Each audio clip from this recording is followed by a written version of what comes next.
नमस्कार दोस्तों, स्वागत है आपका जीएसटी हीरो में मेकिंग लाइफ सिंपल। दोस्तों, इस वीडियो में मैं आपके साथ शेयर करने वाला हूँ difference between GSTR 4, GSTR 9A and CMP 08। क्या आपको इन फॉर्म्स को लेकर कंफ्यूजन है? किसे, कब और क्या डिटेल्स देनी है इस फॉर्म के बारे में, तो इस वीडियो को अंत तक जरूर देखिएगा। मैंने यही सारे जो डाउट्स है वो क्लियर किए हैं, इसके बारे में मैंने इन्फॉर्मेशन दी है, तो इस वीडियो को अंत तक जरूर देखिएगा। और अगर अभी तक आपने सब्सक्राइब नहीं किया है जीएसटी हीरो के चैनल को, तो इसे सब्सक्राइब करें और ये जो बेल आइकॉन है उसे भी प्रेस कर दीजिएगा। तो चलिए दोस्तों, शुरू करते हैं वीडियो और जानते हैं जीएसटीआर 4, जीएसटीआर 9A और सीएमपी 08 फॉर्म्स के बारे में सारी डिटेल्स। तो सबसे पहले आपको बताना चाहूंगा कि जीएसटी के अंदर कंपोजिशन स्कीम गवर्नमेंट ने लॉन्च की थी, और ये कंपोजिशन स्कीम उनके लिए है जिनका एग्रीगेट टर्नओवर 1.5 करोड़ तक है। जी हाँ, कंपोजिशन स्कीम जो ऑप्ट इन करते हैं उनको ये सारे फॉर्म्स फाइल करने हैं, जीएसटीआर 4, जीएसटीआर 9A और सीएमपी 08। तो आपको बताना चाहूंगा कि जिनका एग्रीगेट टर्नओवर 1.5 करोड़ तक है वो कंपोजिशन स्कीम ऑप्ट इन कर सकते हैं, और उनके लिए गवर्नमेंट के बहुत सारे बेनिफिट्स भी हैं। तो चलिए एक बार नजर डालते हैं कि एप्लीकेबल जीएसटी रेट क्या होते हैं कंपोजिशन स्कीम अंडर जीएसटी। तो बिजनेसेस देखेंगे तो मैन्युफैक्चरर्स एंड ट्रेडर्स के लिए टोटल जीएसटी 1% और रेस्टोरेंट नॉट सर्विंग अल्कोहल उनके लिए 5% टोटल जीएसटी रेट एप्लीकेबल होता है। तो दोस्तों, ये कंपोजिशन स्कीम के बारे में मैंने आपको बता दिया। अब चलते हैं मेन मुद्दे पे कि क्या है जीएसटीआर 4 एंड सीएमपी 08 फॉर्म्स। तो सबसे पहले आपको बताऊंगा कि GSTR 4 is a GST return that must be filed by composition dealer. जी हाँ, कंपोजिशन स्कीम जिन्होंने ऑप्ट इन किए हैं उनको सबको जीएसटीआर 4 फाइल करना होता है। अब जानते हैं कि इसको कब फाइल करनी होती है। तो जीएसटीआर 4 एनुअल बेसिस पे आपको फाइल करनी होती है। जो कंपोजिशन डीलर है उनको एनुअल बेस पे ये जीएसटीआर 4 फाइल करनी है। जीएसटीआर 4 की फाइलिंग ड्यू डेट होती है 30th of the April of the subsequent financial year, यानी कि अगर आपका फाइनेंशियल ईयर 2019 और 20 है, उसका अगर आपको जीएसटीआर 4 फाइल करना है तो उसको आप 30 अप्रैल 2020 तक फाइल कर सकते हैं।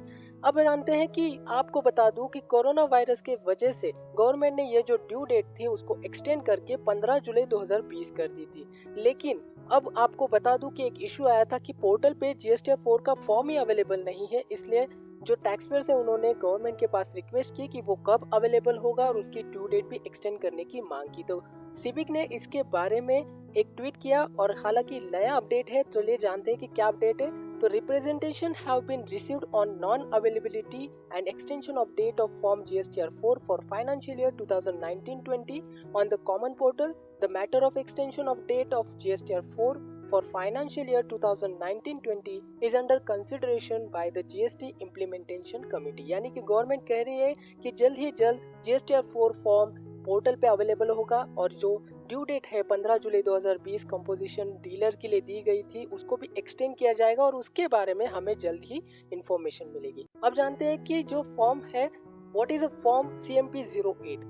तो form CMP 08 is a quarterly return form that needs to be filed by composite dealer by the 18th day of the subsequent month from the given quarter। यानी कि क्वार्टरली बेसिस आपको CMP 08 फॉर्म करना है, यानी कि जनवरी से लेकर मार्च तक का अगर कोई क्वार्टर है फॉर एग्जांपल, तो उसका जो रिटर्न है उसका CMP 08 फॉर्म के द्वारा आपको उस क्वार्टर के जो डिटेल्स है वो CMP 08 फॉर्म के द्वारा फाइल करने होते हैं। तो दोस्तों, ऐसा नहीं है कि जीएसटीआर 4 और CMP 08 दोनों में से एक ही आपको करना है, नहीं। CMP 08 आपको क्वार्टरली करना है और जीएसटीआर 4 आपको एनुअल बेसिस पे रिटर्न फाइल करना है। अब जानते हैं जीएसटीआर 9A। अब यहाँ पर कंफ्यूजन क्या है कि जीएसटीआर 4 भी फाइल करना है या जीएसटीआर 9A ही फाइल करना है। तो आपको बता दूं कि जीएसटीआर 9A भी मैंडेटरी आपको फाइल करना, क्योंकि सारे कंपोजिशन स्कीम के अंदर आने वाले बिजनेसेस को जीएसटीआर 9A फाइल करना मैंडेटरी किया गया है, और उसको फाइनेंशियल ईयर के एंड तक आपको फाइल करना होता है।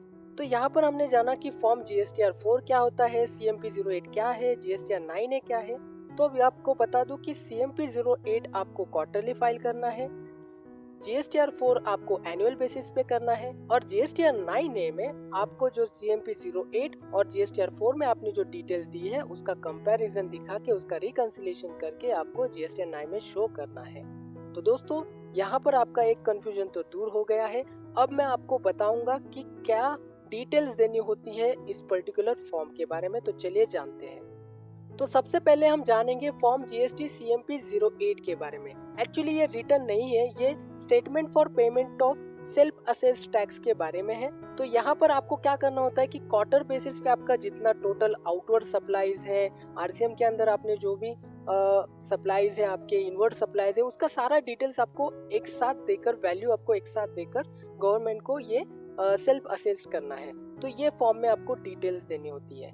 अब यहाँ पर जीएसटीआर 4 के फॉर्म के बारे में हम जानते हैं। तो यहाँ पर क्या होता है ना कि यहाँ आपको 1 बाय 1 कैटेगरी वाइज सारे जो डिटेल्स है वो देने होते हैं। यानी कि इनवर्ड सप्लाईज के बारे में अलग से डिटेल्स देनी है, इंपोर्ट के बारे में अलग से डिटेल्स देनी है, कितना आपका इंपोर्ट है, कितने इंपोर्ट सर्विसेज है, आरसीएम के अंदर कितना वैल्यूज है, आउटवर्ड सप्लाईज कितने हैं, इनवर्ड सप्लाईज कितने हैं, ये सारी डिटेल्स आपको देनी होती है। टैक्स पेमेंट कितना है, क्रेडिट नोट, डेबिट नोट, ये सारा जो है वो आपको यहाँ पर डिटेल्स देनी होती है।